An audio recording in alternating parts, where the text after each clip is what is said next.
చందమామ కథ. దవనం మొక్క చరిత్ర.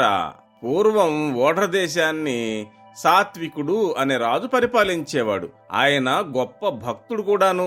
ఎన్ని రాచకార్యాలు మించిపోతూ ఉన్నా నిత్యము ఆయన మహానివేదన సమయానికి మంత్రి సామంతులతో ఉద్యోగస్తులతో సహా పాదచారి అయి జగన్నాథ స్వామి ఆలయానికి వెళ్లేవాడు. నివేదన అయి తలుపులు తెరవడంతోనే స్వామిని దర్శించుకుని అర్చకులు ఇచ్చే ప్రసాదాన్ని పుచ్చుకుని వెళ్లిపోతూ ఉండేవాడు. ఇలా చాలా కాలం గడిచింది. ఒకనాడు రాజు వచ్చేసరికి గుడి గోపురం దగ్గర ఒక అర్చకుడు ఎదురై, ప్రభు, ఈ రోజున స్వామివారి ఆరాధన మహానైవేద్య నీరాజనాలు ముగియడానికి కొంత ఆలస్యం అవుతుంది. ఈలోగా ఏలిన వారు ఈ మండపంలో విశ్రమించవచ్చు అని విన్నవించుకున్నాడు. దానికి రాజు సరేనంటూ ప్రధానిని, ఉద్యోగులను, మిత్రులను వెంటబెట్టుకుని మండపంలోకి ప్రవేశించాడు. ఆ వేళకి అక్కడ ఎవరో యాత్రికులు నలుగురు పాచికలు పెట్టి జూదం ఆడుకుంటున్నారు. రాజుగారు వస్తున్నారు, మరో చోటకు పొండయ్యా అని అర్చకుడు వాళ్ళని లేవగొట్టబోయాడు. అది చూసి రాజు, వద్దు వద్దు, వాళ్ళని ఆడుకుని అన్నాడు. వాళ్ళు పందాలు వేస్తున్నారు, ఓడుతున్నారు, నెగ్గుతున్నారు. ఓడిన వాళ్ళు ఏడుస్తున్నారు, నెగ్గిన వాళ్ళు సంతోషిస్తున్నారు.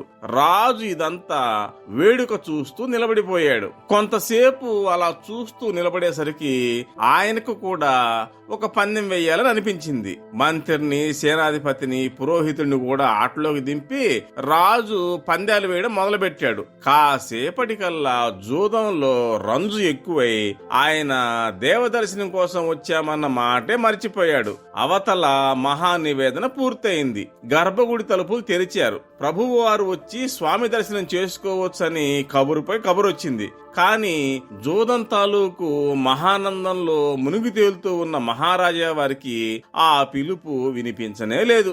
దేవుడి ప్రసాదం ముందుగా ప్రభువుకి ఇచ్చి తర్వాత తక్కిన భక్తులకు ఇవ్వటం మామూలు. రాజుగారు ఎంతకు జూదం దగ్గర నుంచి లేవకపోవడం, భక్తులంతా కనిపెట్టుకుని ఉండడం చూసి అర్చకులు మండపం వద్దకే ప్రసాదం పట్టుకొచ్చి, ప్రభు, భగవత్ ప్రసాదం అన్నారు. ఆట మజాలో ఉన్న ప్రభువు కుడి చేత్తో పాచికలు విసురుతూ అర్చకుల వైపు తిరగకుండానే ఎడంచేయి చాపాడు. ఎడం చేతిలో ప్రసాదం ఉంచటం దేవుడికి అపచారం చేసినట్టు అవుతుందన్న భయం కొద్దీ అర్చకులు రాజుకు ప్రసాదం ఇవ్వకుండానే వెళ్లిపోయారు. మరో గంట సేపు ఆడేసరికి జూదం మీద రక్తి తగ్గి రాజుగారికి తాను వచ్చిన పని జ్ఞప్తికి వచ్చింది. ఏమయ్యా, ఇంకా మహానివేదన కానేలేదా? తలుపులు తీయలేదా అని అడిగాడు. జరిగిన సంగతంతా చెప్పారు అక్కడి వాళ్ళు. రాజుగారికి కలలో నుంచి మెలకు వచ్చినట్టయింది. అయ్యో, ఎంత పాపం చేశాను! పరమ పవిత్రమైనటువంటి మోక్షప్రదమైనటువంటి భగవత్ ప్రసాదం కోసం వచ్చి క్షుద్రమైన జూదంలో తగులుకున్నానే. సోమరసాన్ని ఉపేక్షించి సురాపానాన్ని ఆపేక్షించినట్టు అయింది నా పని. ఎంత పాపం చేశాను అని గుండె బాదుకొని దుఃఖించడం మొదలుపెట్టాడు. ఆయన్ను చూసి అంత నివ్వెరపోయారు. చనువుగల మంత్రి రాజు వద్దకు వెళ్లి, ప్రభు, మన స్వామి దయాళువు, ఈ చిన్న అపరాధానికి క్షమించకపోడు, రండి దర్శనం చేసుకుని మరీ వెళ్దాం అని ప్రోత్సహించి స్వామి సన్నిధికి తీసుకువెళ్ళాడు. స్వామిని దర్శించి రాజు ప్రసాదం పుచ్చుకుని వెళ్లాడే గాని ఆయన మనసులో లేదు. హృదయంలో ఒక అగ్నిపర్వతం బద్దలైనట్టు అనిపించి చెప్పలేని బాధ, ఆవేదన అంతకంతకు ఎక్కువ కాసాగాయి. ఆనాడు తాను గుడిలో జూదమాడిన పాచికలు పాముల్లాగా మిలమిల్లాడుతూ కన్ను తెరిచినా కన్ను మూసినా భయంకరంగా ప్రత్యక్షమవుతున్నాయి. తాను చేసిన మహాపరాధం మరపుకు రాక గుండె మీద సుత్తి దెబ్బల్లా కొడుతున్నాయి. ఇక ఆనాడు జూదపు ఆటలో మునిగి ఉండి ప్రసాదాన్ని తెచ్చి పుచ్చుకోమన్నప్పుడు అప్రయత్నంగా ఎడమ చేతిని చాపిన సంగతి జ్ఞాపకం రాగా రాజుకు తను చేసిన పని తనకే రోత అనిపించింది. స్వామి పట్ల ఇంతటి మహా అపచారాన్ని తలచిన ఈ ఎడమ చేతిని నరికి పారివేయడమే తగిన ప్రాయశ్చిత్తం అని నిశ్చయించుకున్నాడు. అయితే తనకు తానే ఈ పని చేసుకోవడం అసాధ్యం కదా, కనుక ఇందుకొక చిన్న ఉపాయం పన్నాడు ప్రభువు. ఒకనాటి రాత్రి మంత్రిని పడక గదికి రప్పించి, మంత్రి, ఈ మధ్య కొన్నాళ్ల నుంచి అర్ధరాత్రి వేళ భూతమేదో వచ్చి కిటికీలోంచి చెయ్యి దూర్చి నన్ను లేపి బాధిస్తోంది. కనుక దాన్ని పీడ వదిలించుకోవాలి.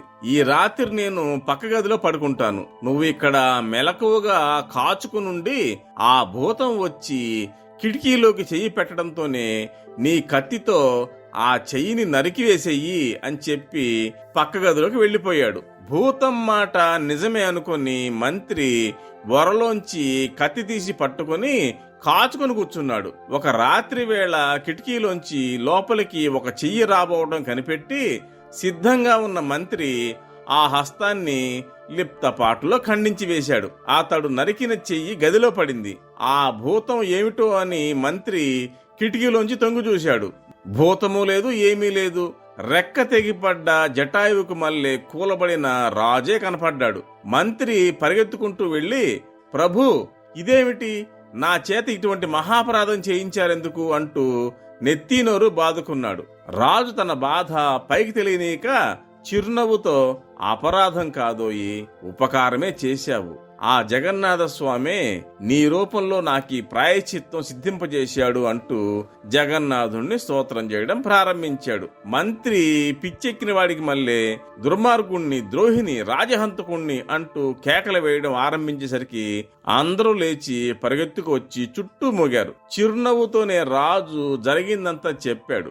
గదిలో తెగిపడి ఉన్న ప్రభువు వారి ఎడమ చేతిని ఒక ముత్యాల పల్లకిలో పెట్టించి భజంత్రి మేళాలతో ఊరేగించారు. తెల్లవారేసరికి జగన్నాథ స్వామి ఆలయం గోపురం వద్దకు అందరితో పాటు రాజు చేరుకున్నాడు. గుడి లోపలికి దయచేయండి అని అందరూ కోరారు. ఎవరు చెప్పినా వినక రాజు, స్వామికి అపచారం చేసిన నాకు ఇక ఆలయంలో ప్రవేశించే అర్హత లేదు. నా అపరాధానికి తగ్గ ప్రాయశ్చిత్తమని తోచి ఈ చేతిని ఖండించుకున్నాను.